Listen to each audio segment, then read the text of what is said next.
perseteruan Apple dan Samsung.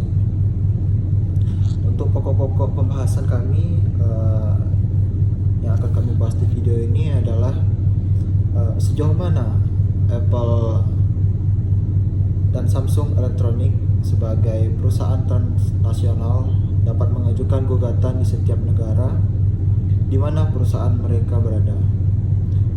Kemudian pokok-pokok pembahasan kami adalah apakah keputusan yang telah dihasilkan di salah satu negara dengan perkara yang sama dapat dijadikan jurisprudensi di negara lain. Nah, adapun tujuan kami membahas video singkat kami tentang perseteruan Apple dan Samsung ini adalah untuk mengetahui sejauh mana Apple Incorporation dan Samsung Electronics sebagai perusahaan transnasional dapat mengajukan gugatannya. Lalu kemudian untuk mengetahui apakah keputusan yang telah dihasilkan di salah satu negara dengan perkara yang sama dapat dijadikan jurisprudensi di negara lain. Perkembangan ilmu pengetahuan, teknologi dan informasi semakin pesat di era globalisasi saat ini semakin terasa. Setiap harinya masyarakat dunia seolah dimanjakan dengan kecanggihan di bidang teknologi dan informasi yang terus berevolusi. Dengan adanya konsepsi berpikir seperti di atas ditimbulkan kepentingan untuk menumbuhkan sistem perlindungan hukum atas setiap karya dan ciptaan lebih lanjut. Hak atas kekayaan intelektual ini juga terkait dengan kepentingan ekonomi. Perjanjian internasional terkait masalah HKI telah diratifikasi lebih dari 100 negara di dunia, sehingga diharapkan adanya perlindungan yang sama terhadap HKI sesuai dengan prinsip baik dalam memberikan perlindungan secara hukum maupun dalam penyelesaian sengketa. Di sini saya akan melanjutkan pembahasan siapa saja para pihak yang terlibat dalam sengketa ini. Di dalam sengketa ini melibatkan dua pihak perusahaan multinasional yang terbesar di dunia. Yang pertama adalah Apple Incorporation. Apple Incorporation merupakan perusahaan teknologi multinasional yang bergerak di bidang desain, alat komunikasi komputer, musik portable, aplikasi, serta sistem operasional peralatan digital, di mana berpusat di Cupertino, California, Amerika Serikat. Apple Incorporation ini berdiri pada 1 April 1976 dan beroperasi sejak tahun 1977. Memiliki anak perusahaan dan retail store di berbagai negara di dunia. Kemudian Samsung Electronics merupakan afiliasi Samsung Group Corporation yang memproduksi dan memasarkan barang-barang elektronik serta alat komunikasi. Dia berdiri sejak tahun 1969, berkedudukan di Korea Selatan dan merupakan perusahaan besar di dunia yang memiliki anak perusahaan di berbagai negara. Duduk perkara dalam sengketa ini. Hal ini dimulai dengan adanya terkait beberapa hak kekayaan intelektual produk smartphone dan komputer tablet yang dimulai pada tahun 2011. Ini berawal dari saat Samsung mulai menggunakan dan mengembangkan teknologi Android, alat komunikasi yang diproduksinya. Teknologi Android ini membuat smartphone dan tablet keluaran Samsung dapat mengoperasikan beberapa fitur yang dianggap menyerupai smartphone dan tablet keluaran Apple yang telah terlebih dahulu diproduksi. Apple menganggap bahwa smartphone dan tablet berbasis Android yang dikeluarkan oleh Samsung meniru sebagian besar produk populer mereka, yaitu iPhone dan iPad.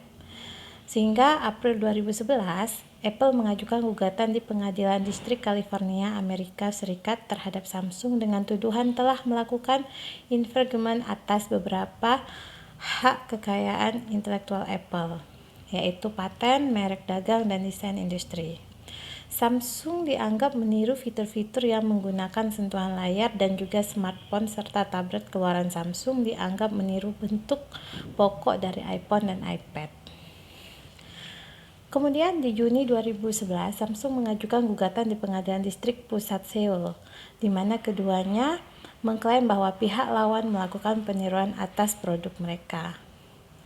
Di tahun 2012, bulan Agustus, hakim mengeluarkan putusan split di mana Apple dinyatakan melanggar 2 hak paten atas sistem nirkabel Samsung dan Samsung diputuskan melanggar 1 paten milik Apple yaitu fitur bounce back.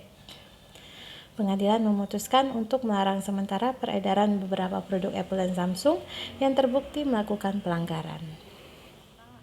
Analisa kasus permasalahan yang umumnya dihadapi oleh pengadilan dalam menangani perkara di mana pihak yang berperkara adalah perusahaan transnasional seperti kasus Apple dan Samsung ini. Masalah penetapan yurisdiksi forum. Hal ini dikarenakan sifat multinasional dari perusahaan tersebut dan adanya perbedaan prinsip-prinsip hukum mengenai ketentuan perkara setiap negara. Namun, dalam penyelesaian sengketa kasus HKI antara Apple Samsung Electronics dilakukan dengan menempuh jalur litigasi, bukan hanya di negara asal kedua perusahaan tersebut, yaitu Amerika Serikat dan Korea Selatan, melainkan juga di beberapa negara lainnya, yaitu Jepang, Australia, dan Inggris. Titik taut yang terlihat dari kasus ini adalah anak perusahaan dari kedua perusahaan tersebut berada di negara-negara tempat mereka berperkara.